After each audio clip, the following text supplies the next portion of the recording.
Hi everybody. Just wanted to give a little presentation about what online systems people used before the internet was popular. Now, back in the 1980s and 90s, before the internet was popular, people still used online systems, but back then they used online systems that were called bulletin board systems. Now, these online systems, what were they? They were, like I said, popular in the 1980s and 90s, before the internet was popular, and these served mainly the same purposes as the internet, such as distribution of files and software, message forums to talk about different topics with other people, and to find information, and playing online games with other people. Um, these systems were accessed over a telephone line via modems connected to a PC. And as you can see below, here's a picture of a typical modem people would use to connect to a bulletin board. Just a little box that would connect to your PC, and then you'd hook up the phone line to it. And when you dialed out, the modem would typically dial the phone number, and then it would connect to the other modem with a series of high-pitched, squeaky noises, and then after a few seconds, it would be connected. And most bulletin boards were text-based because that's how computers were back then. Graphical operating systems were not as common as they are today, so they were mainly text-based, but they did have color. Um, Now, there are several different types of bulletin board systems. Most of them were run as a hobby in people's homes on a regular computer. So someone would just set it up on their computer and then open it up to the public and then let people call in. Some were run by organizations such as schools, libraries, and companies to provide information about their company and products. And some bulletin boards were commercial for profit. Those type of bulletin boards were typically large systems that provided a number of games that you wouldn't typically find on other systems, or some specialized systems that had things that you wouldn't normally find elsewhere. Um, some of those also were bigger systems like Prodigy, CompuServe, and AOL, which were the precursor to the internet type of service. Um, Now, if you want, here I have a few screenshots of what a bulletin board looked like when you're using one. Um, this upper left screenshot here is a screenshot of Telex, which is a popular software that people use to connect to a bulletin board. The screen shown here is the screen that it displayed to interact with the modem, give it commands, and dial out and such. And on the upper right is what they call the phone book in Telex.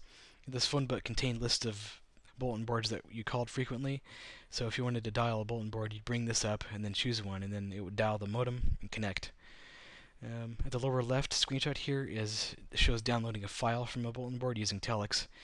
So if you're transferring files, that's what it would typically look like. And the lower right is a screenshot of Legend of the Red Dragon, which is a popular online game people played on bulletin boards. So that's what those look like. Now, I think it's interesting to compare the environment, or how things were today compared to back then, because I think it's relevant and it has a lot to do with internet versus bulletin boards.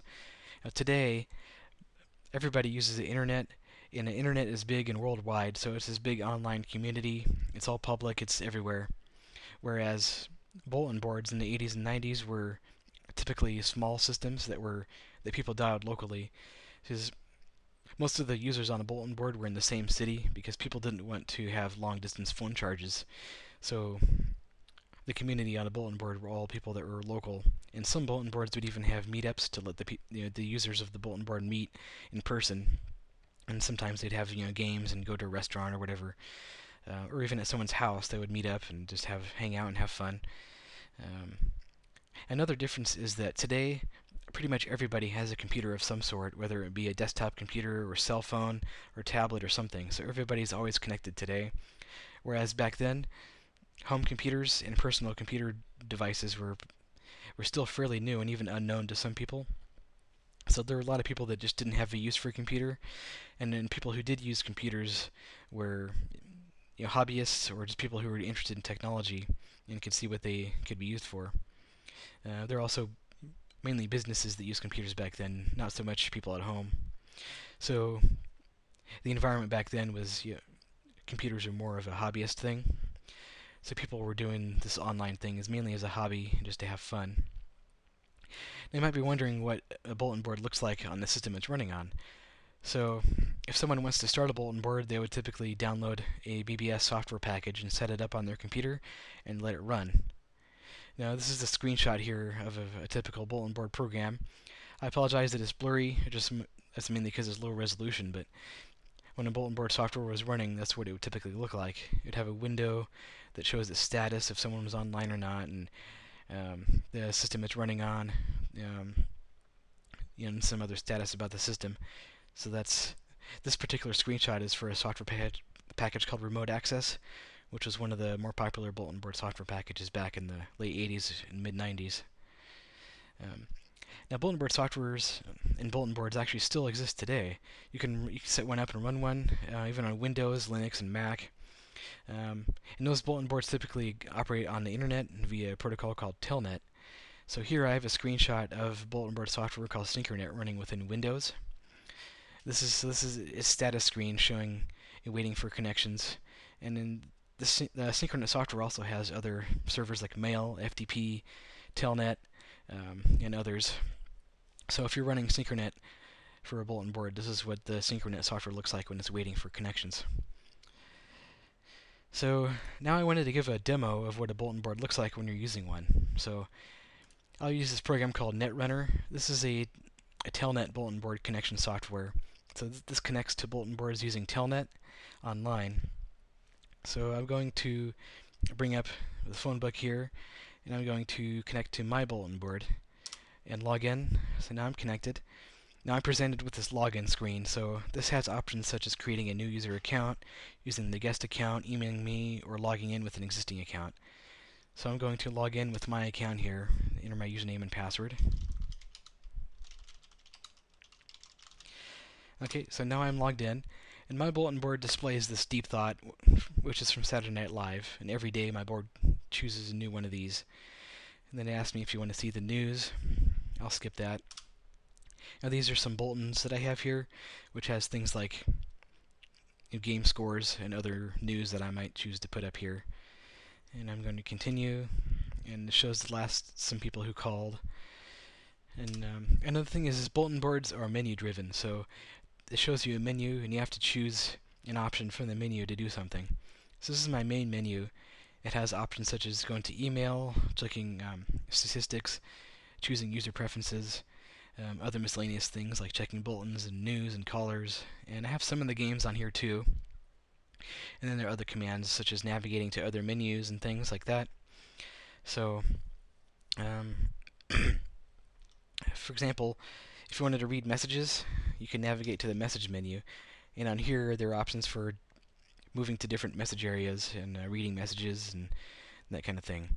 So I'm going to choose a message area here. I'll choose a local one, general messages. So now I'm going to read lists of messages here. Now these are public messages that people have posted. If you want to read one, you can scroll through and choose one. And then you can read it and you can reply to it, and then other people can read or reply and reply to that if they want. So it's just an interesting way to be social with people, to go post and talk about different random things. So that's that. Now there are also files on bulletin boards too, so I'm going to go to my file menu, and bulletin boards typically have different areas where people can upload and download files. So I'm going to choose a category here for files. Let's say Windows software, and then let's say Windows games. So I'm going to list the files in here. So this is a listing of files you can download. So you can just choose any one of these and download it, and then there you go. This is a popular way to distribute games and other software and files back then. There used to be a concept known as shareware, which was created for software that people wanted to sell, but with the idea that people would share the software and use it for a little bit with the hopes that people would eventually decide to buy it. And that kind of software was originally distributed on bulletin boards. And some of that software is now distributed on the internet. So that's pretty much what a bulletin board looks like. So I'm going to log off here. So now I've disconnected. So as far as other resources, if you want to learn more about bulletin boards, you can go to this Wikipedia link for bulletin board systems, and this shows you what a bulletin board was and how they started. It's a pretty informative link. There's also a very good documentary created by someone named Jason Scott. It's available on DVD you can buy, called BBS the Documentary. And what he did was he went out and interviewed a whole bunch of people about their experiences using bulletin boards back in the 80s and 90s. and put together this series of DVDs of interviews that he did. And this talks about mainly the user experience of interacting with other users on bulletin board systems. And it's very informative about how bulletin boards used to be and the type of environment that it was, the type of computers people used, and that kind of thing. So I encourage you to go view that if you're interested in learning more about bulletin boards. So yeah, that's what bulletin boards were. Thanks for watching.